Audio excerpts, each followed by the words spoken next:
Good day and welcome to my studio. My name is Richard and I've been an artist and an art teacher for the past 25 years.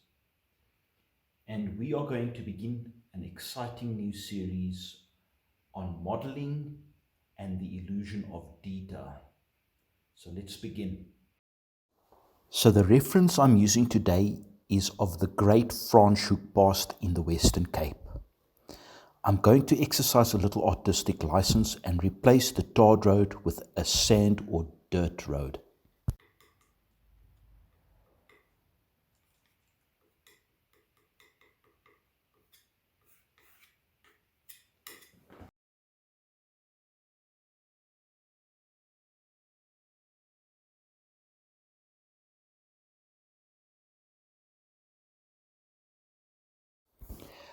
I start by mixing out copious quantities of paint on my palette in preparation for the painting.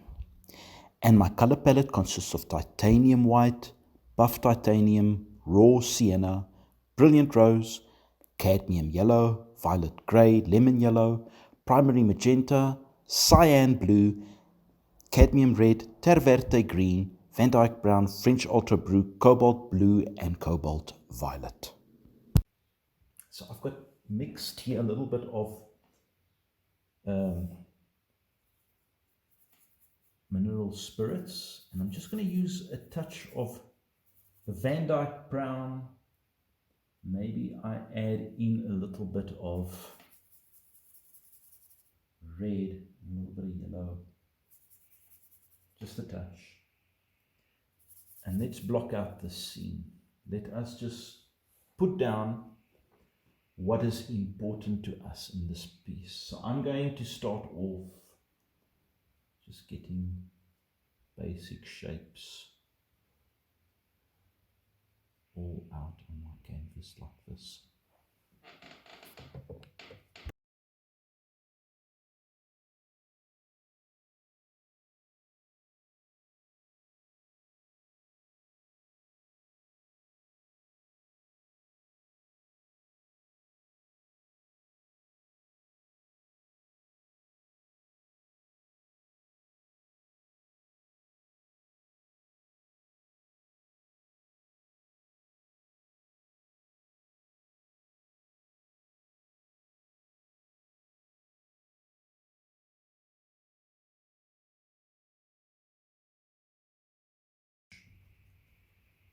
And I'm going to start with a light blue working at the top,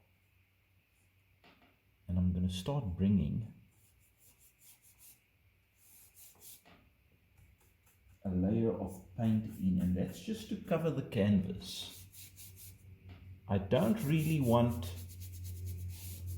too much elaborate detail in this stage. I just want to bring about covering the canvas in a basic idea.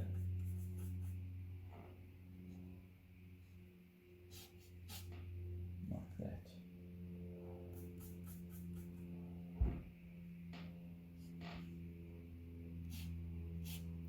Using quite large brushes.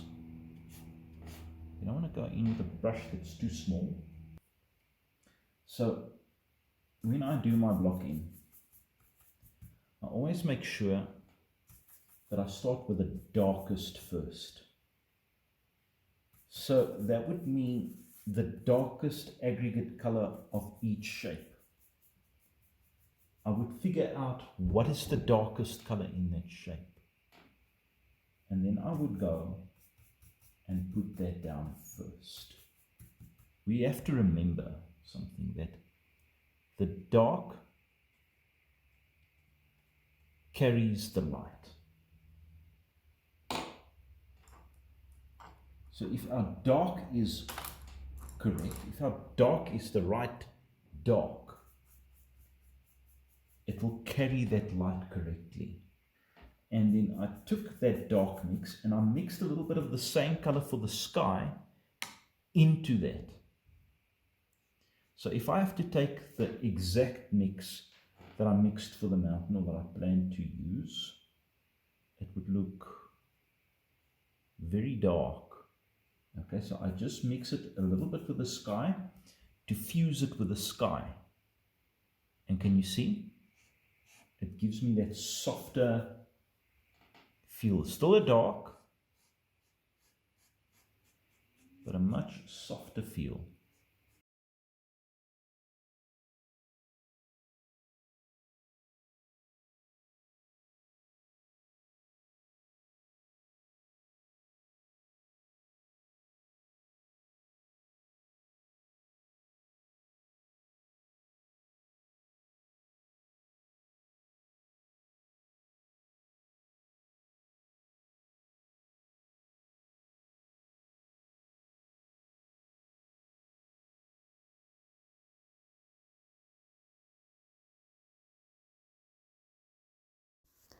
So we're blocking in the darkest aggregate color of each shape, keeping our brush strokes loose and natural, giving us an indication, the illusion of shape working from the top to bottom, from the furthest away getting closer and closer to the foreground with subsequent shapes getting darker and darker.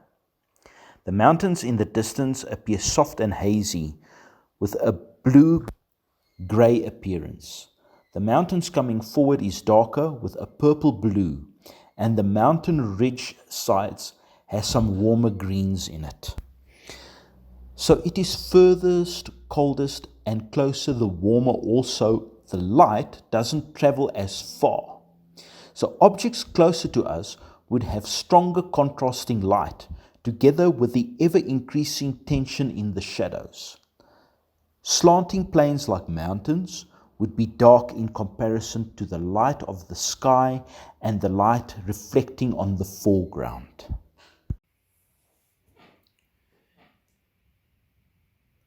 So yes, I've done my basic blocking here now. And you can see the colors are quite dark. I'm leaving some light in here. I'm focusing that as my focal point in this painting over here. But looking at this initial block-in stage, we can already see the brush strokes dictating to us marks and forms, lights and darks and textures.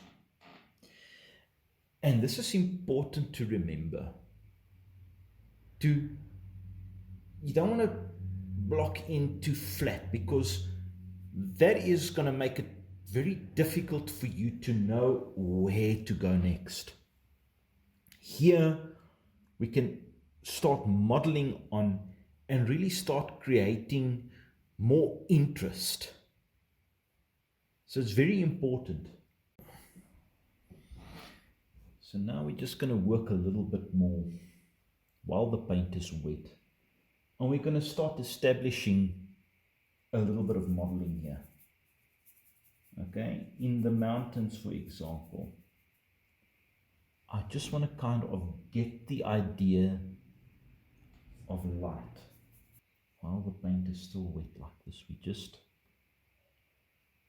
working and we are starting to get the idea of where our lights are coming in. And they're mixing into the dark paints, which means they are not getting too bright at this stage.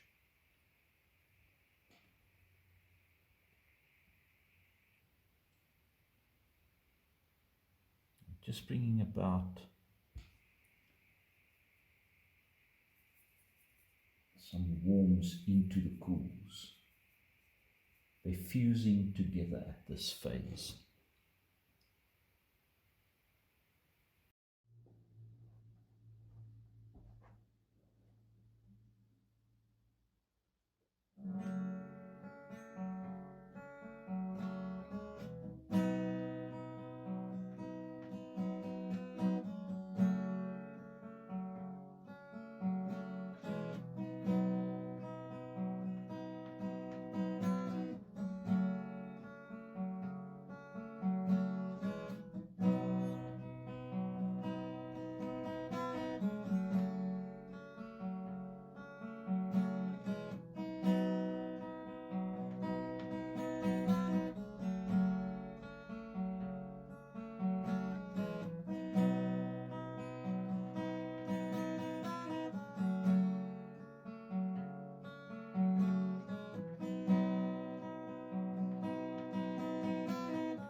In our modeling phase, we can now pack on our paint to create the textures and reassess our edges, giving us depth using darker or lighter paint.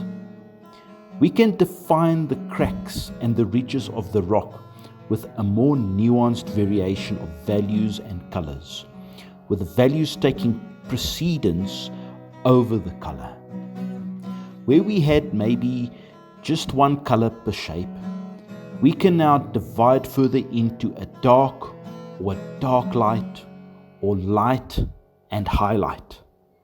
For example, like the vegetation on the left, where I'm bringing in a lighter green over the dark shadow, which in turn carries that bit of light in the greens nicely.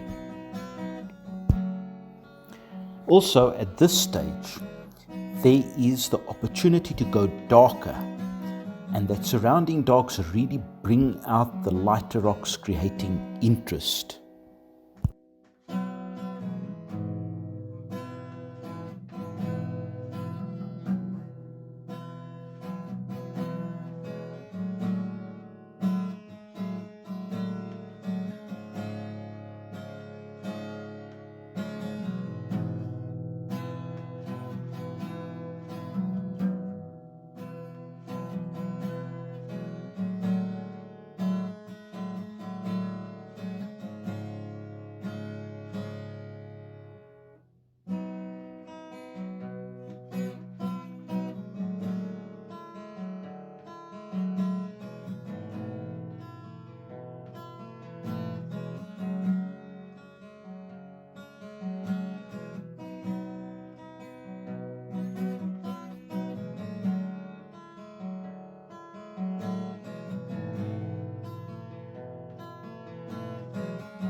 Comparing the reference with the painting so far, you can see that I'm hardly literal in how I build up the scene, treating the reference just as the basis for my inspiration.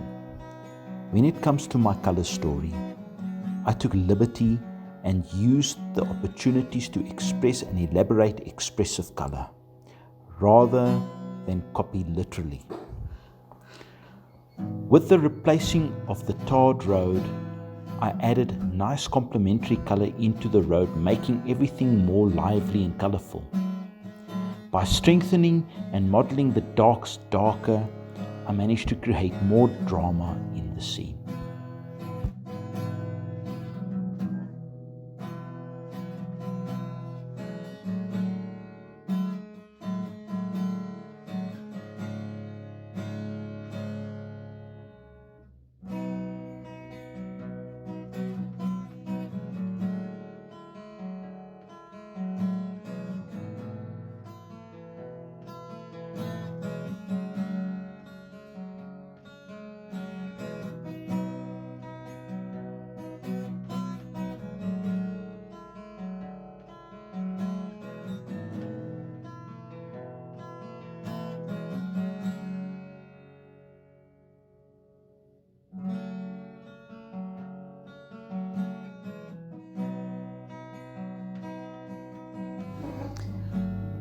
It is so easy to get all lost in the details.